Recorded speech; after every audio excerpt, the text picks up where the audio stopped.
Assalamualaikum warahmatullahi wabarakatuh.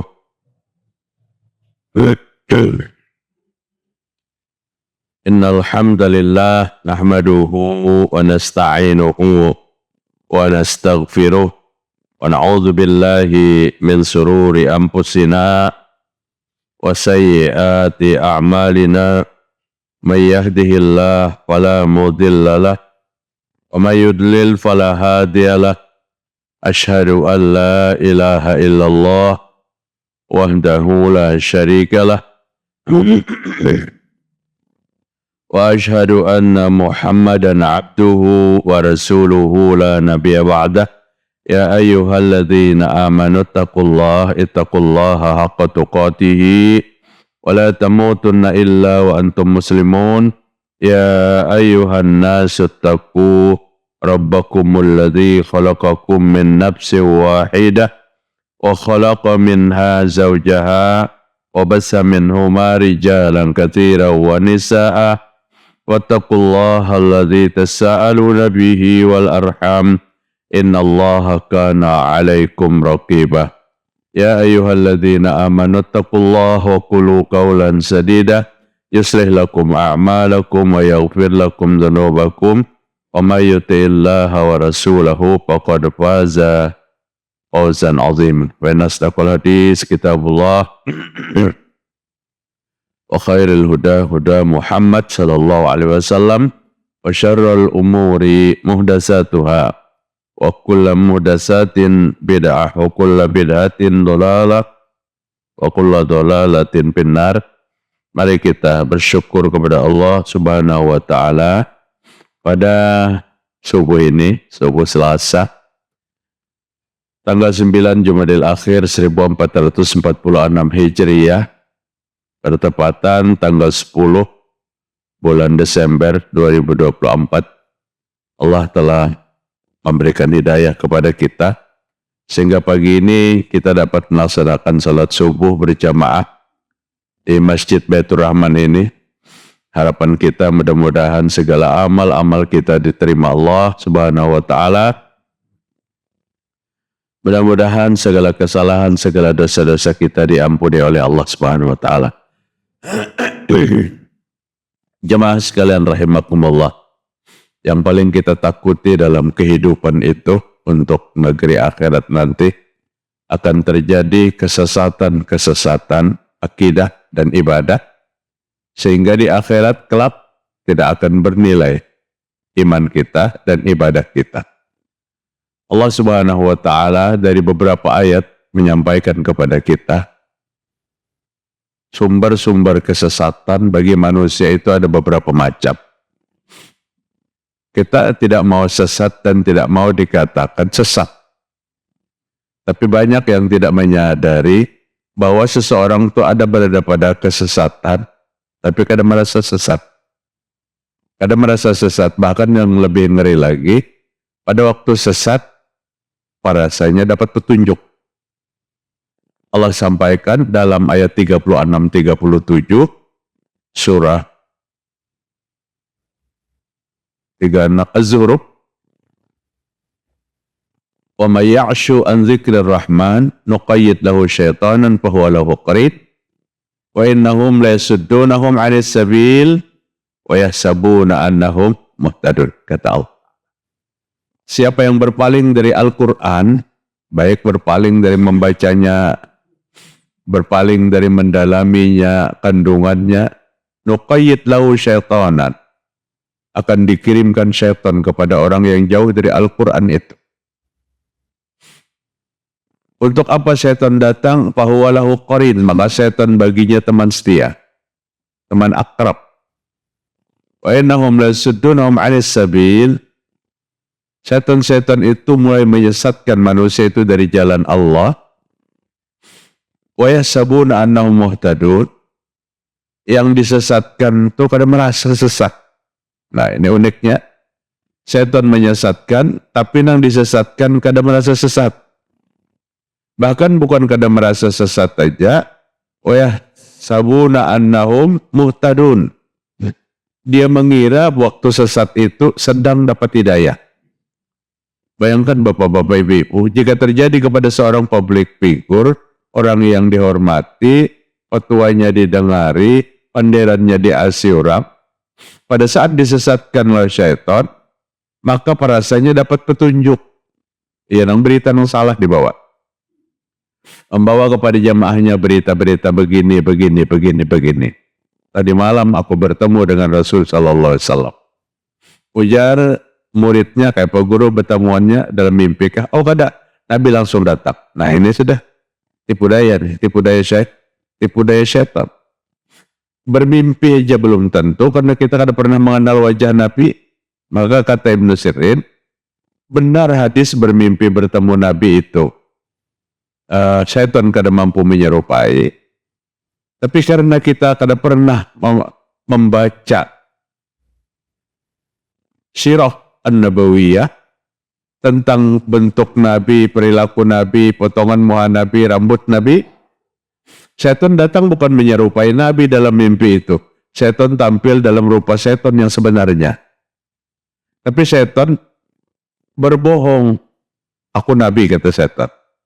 Syaitan yang tidak mampu menyerupai Nabi. Tapi syaitan berbohong atas nama Nabi, itu rajanya. Aku Nabi. Bermimpi mendapat Nabi, kada pernah membaca sirah Nabi. Wa yahsabuna annahum muhtadun, dia mengira dapat petunjuk, padahal dia sesat. Jadi peluang kesesatan pertama kali adalah tidak mau belajar dan mempelajari Al-Quran. Menjauhi Al-Quran. 4 kali Allah sebutkan dalam surah Al-Qamar, Al-Quran itu pelajaran. Al-Quran itu pelajaran. Walaqad yassarnal Qur'ana lidzikri fahal mim muddakir.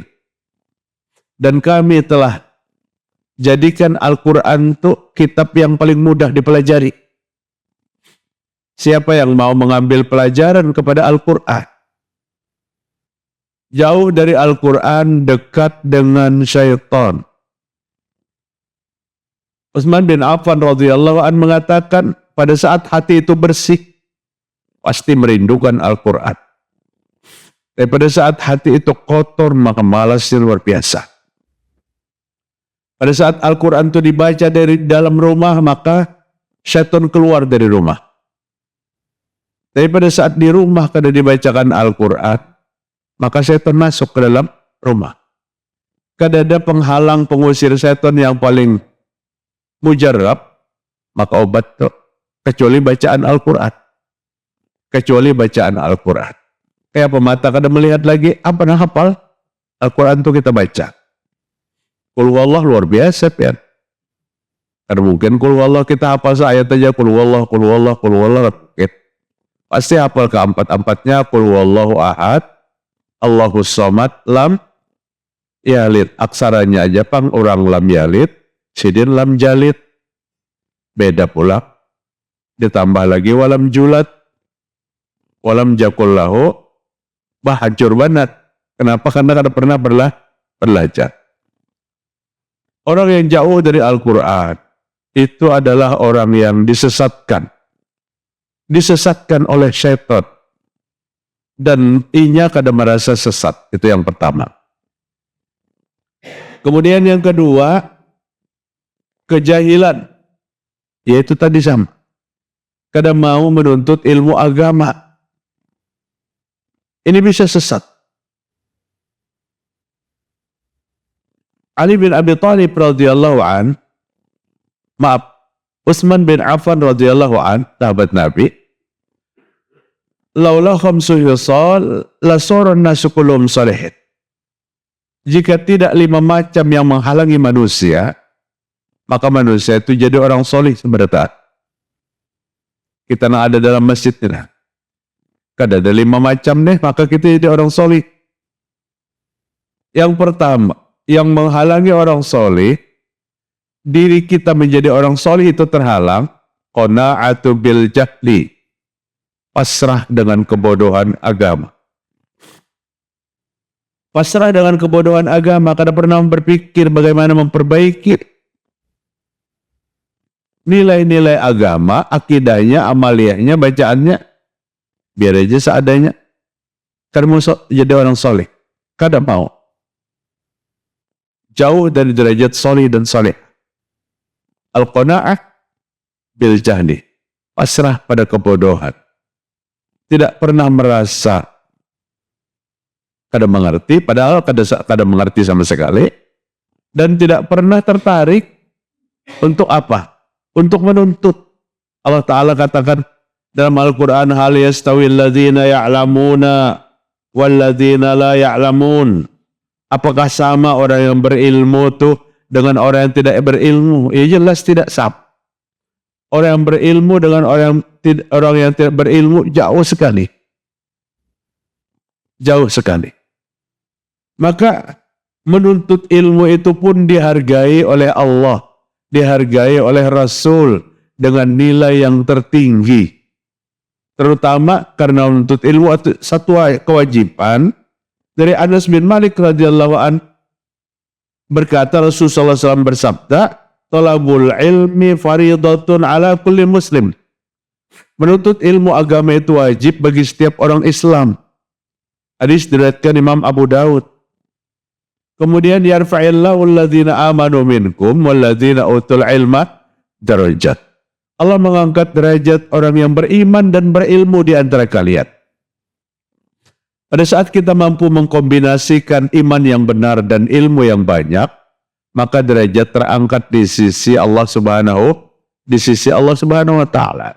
Kemudian yang ketiga, yang menjadikan manusia berpeluang menjadi kesesatan itu adalah takabur. Pertama, jauh dari Al-Quran. Yang kedua, kadang mau menuntut ilmu agama, karena mau belajar. Makanya karena ilmu agama itu wajib dituntut, terakhirnya sampai mati. Kadang ada batas umur, kadang ada gedung tertentu, cukup duduk-dudukan di masjid, kemudian kita diskusikan agama ini dengan baik, itu sudah mencukupi pada saat kita mau datang. Nah, kemudian yang kedua, yang berikutnya takabur, kesombongan. Kesombongan peluang menjadi kesesatan. Karena iblis itu sombong, wa kana minal kafirin, kata Allah. Iblis itu termasuk orang kafir. Kenapa dia kafir? Karena kesombongannya. Sombong seperti apa? Batarul haq, menolak kebenaran. Menolak kebenaran itu pekerjaannya iblis. Apabila sampaikan kebenaran ditolak, bahkan ditolaknya dengan apa? Dengan ketus. Alaika binafsik. Kalau saya kamu urusi orang lain, urus dirimu aja sendiri. Pada saat ada orang yang mau meluruskan, Pak, ini kan boleh Pak. Dalam Al-Quran dan hadis melarang. Yuk kita ke kajian, yuk kita ke majelis. Orang membawai baik-baik, dijawabnya kasar. Alaika binafsik, urus dirimu, jangan mau urus orang lain. Kata Nabi Muhammad SAW, ini perkataan yang paling dibenci oleh Allah Ta'ala. Perkataan yang paling dicintai oleh Allah, mengajak, membawa orang berbuat baik. Perkataan yang paling dibenci oleh Allah, dinasehati, tapi menjawab dengan kasar. Itu karena kita aja yang menemui kayak itu. Nabi Muhammad SAW lebih parah daripada itu. Nabi bukan sekedar dijawab dengan kasar, tapi disakiti fisiknya.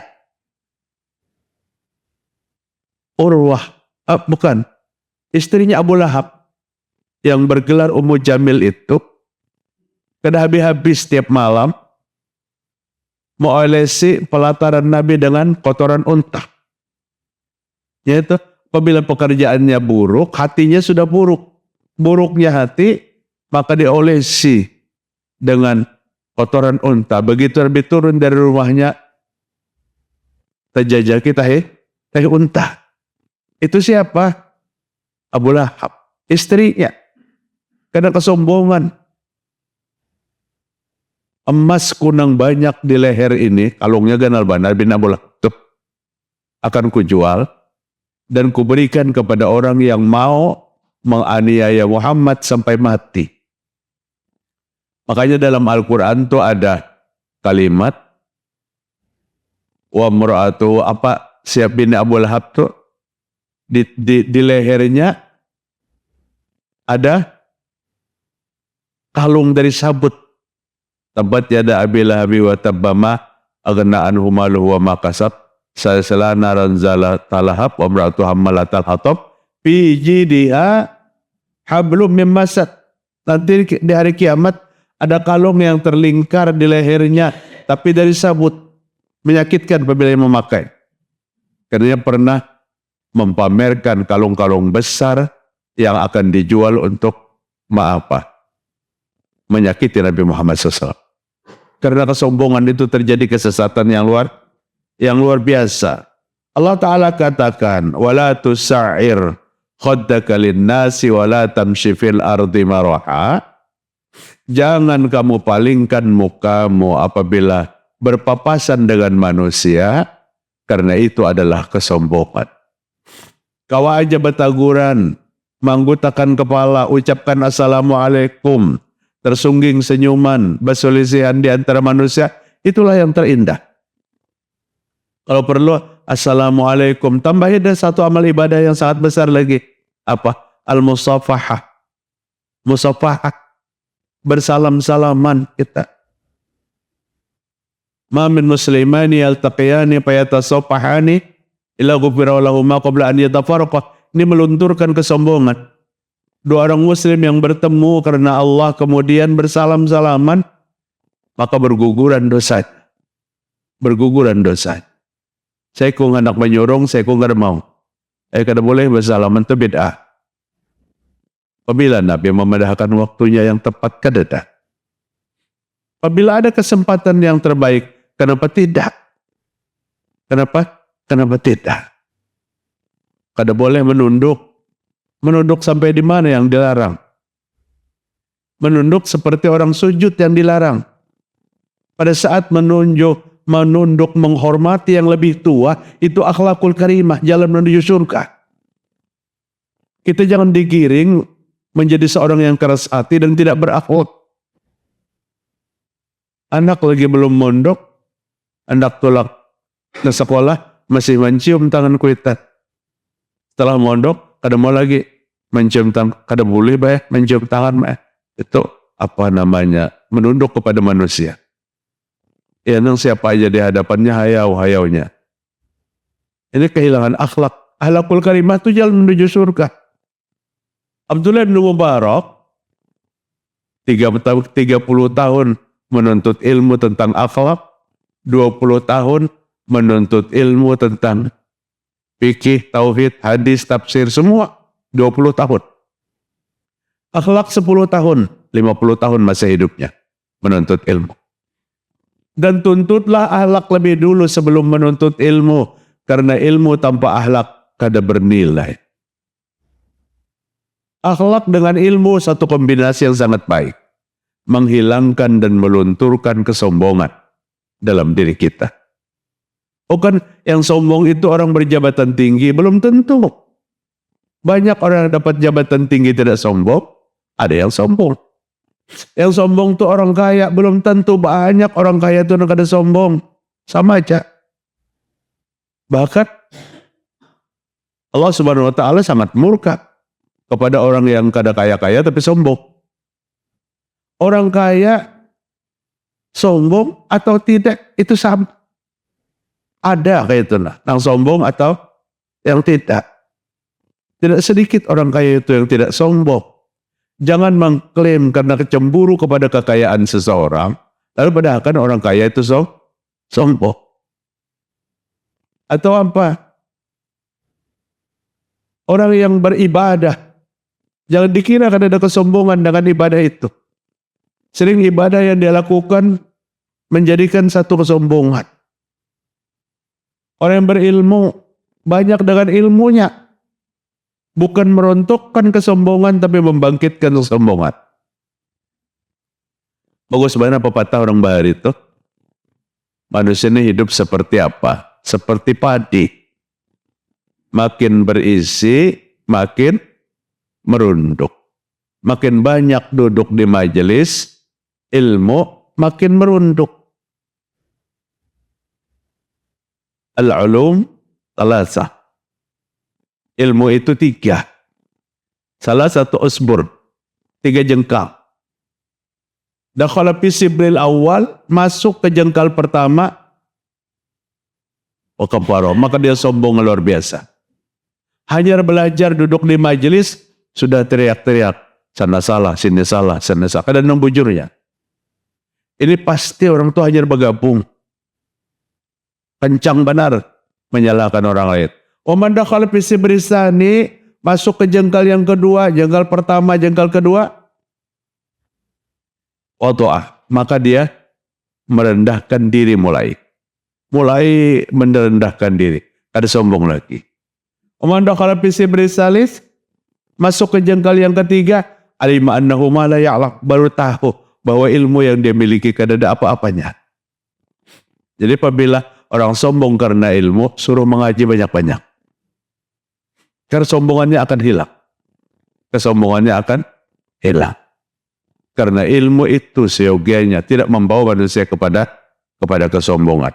Kesombongan itu apa? Tidak akan menjadikan manusia itu sesat. Menjadikan manusia sesat. Kemudian, qala rabbukum ud'uni astajib lakum innal ladzina istakbaru an ibadati sayadkhuluna al-jahannama dakhirin. Luar biasa. Ayat 60 surah Ghafir. Allah berfirman, berdoalah kepadaku, aku akan kabulkan. Sungguhnya orang yang sombong itu tentang ibadahnya, karena ibadah dia sombong, sayadkhuluna jahannam, Allah akan masukkan dia ke dalam neraka jahanam dalam keadaan hina. Ibadah dipakai kesan bersombongan diri, itu neraka jahanam yang menunggu dalam keadaan hina. Dalam keadaan hina. Apapun bentuk ibadahnya. Bahkan ibadah yang dia lakukan, dia buat alat untuk mengejek orang lain. Untuk mengejek orang lain. Berat benar Pak kesombongan ini. Kesesatan terjadi pada ittiba'ul hawa. Ittiba'ul hawa, mengikuti hawa nafsu. Allah sampaikan di dalam surah Al-Kahfi 28. Fala tuti' aman aghfalna wattaba'a hawahu wa kana amruhu furutah. Dan jangan engkau mengikuti orang-orang yang kami lalaikan, karena dia mengikuti hawa nafsu. Wa kana amruhu furutah, dan itu adalah sesuatu yang melewati batas. Pengikut hawa nafsu ini sesat. Dalam beragama pun sesat. Pengikut hawa nafsu itu persis bertentangan dengan syariat. Ujar syariat seini aja, ujar pengikut hawa nafsu tambahi. Padahal syariatnya itu dari Nabi.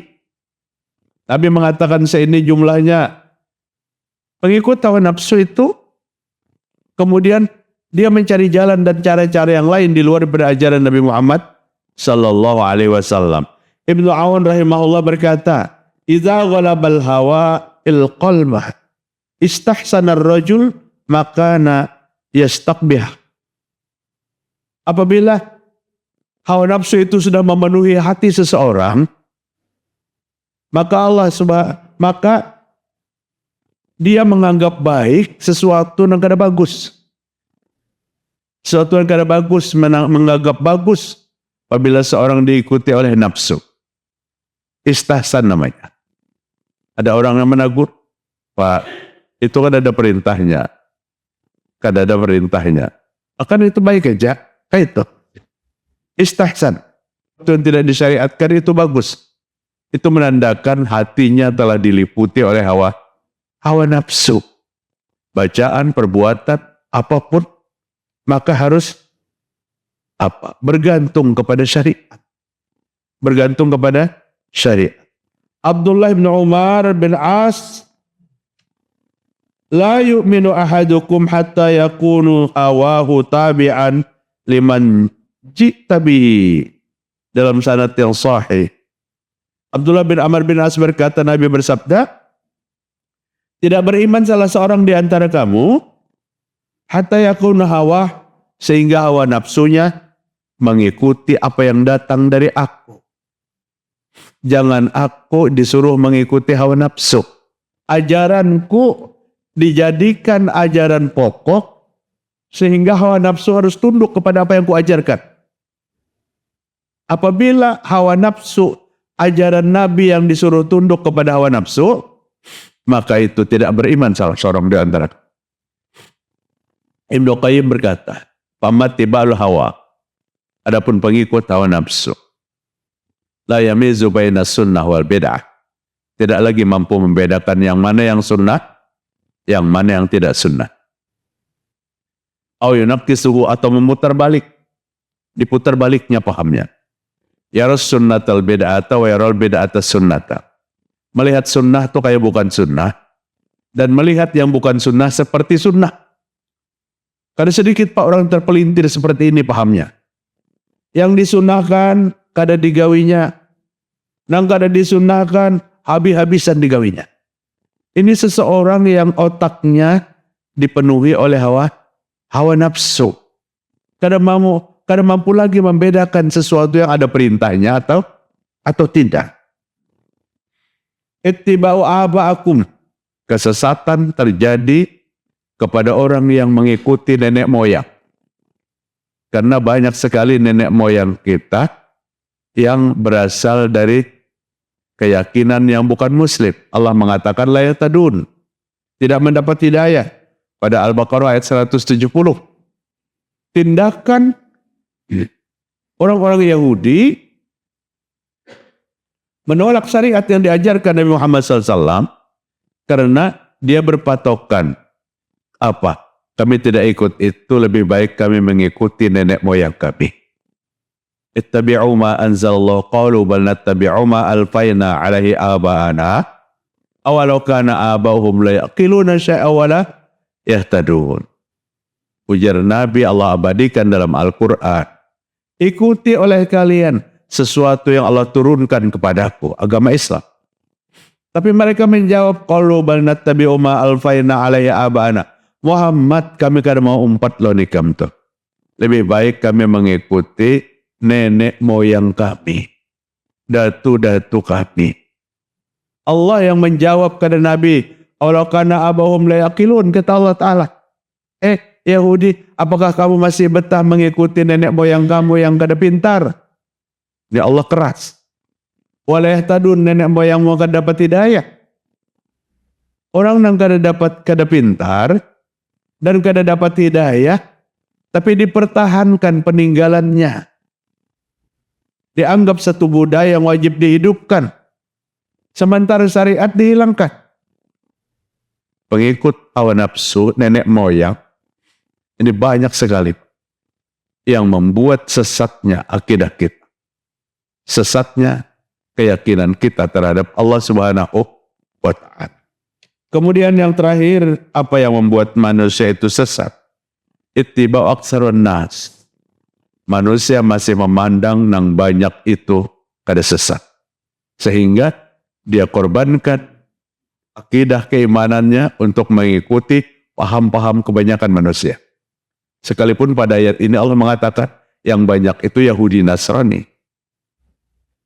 Maka Allah berfirman dalam Al-Quran, wa in tuti' aktsara man fil ardi, aktsarun nas fil ardi yudilluka an sabilillah yattabi'una illa adh-dhanna wa innahum la yahrusun. Al-An'am 116. Jika kamu mengikuti kebanyakan manusia di muka bumi ini, maka mereka akan menyesatkan kamu dari jalan Allah Subhanahu wa Ta'ala. Menyesatkan dari jalan Allah. Kenapa jadi menyesatkan? Yattabi'una illa adh-dhann. Dia menentukan sesuatu dengan persangkaan. Tidak lagi dengan apa? Dengan dalil. Tidak lagi dengan agama. Semua dengan persangkaan. Ibadah akidah yang dilatar belakangi dengan perintah sesuai dengan persangkaan, ini terjadi kesesatan. Tidak akan berguna lagi Al-Quran dan Sunnah. Dengan persangkaan. Simple. Pada saat seseorang mengakikahi anak itu dengan 2 ekor kambing bagi laki-laki, 1 ekor kambing bagi anak perempuan, maka akan dilakukannya. Dia menyembelih seekor sapi. Karena sapi itu harganya lebih mahal. Dagingnya lebih banyak. Maka dianggap pahalanya lebih besar. Padahal yang paling besar akikah itu dengan menyembelih kambing. Kemudian hendak ditambahi, silahkan 10 ekor pian menyembelih sapi, tidak ada masalah. Tapi itu bukan akikah, tapi itu adalah sedekah. Yang ngaran akikah kambing. Jadi ketetapan syariat jangan dirubah dengan persangkaan. Lebih besar, lebih banyak.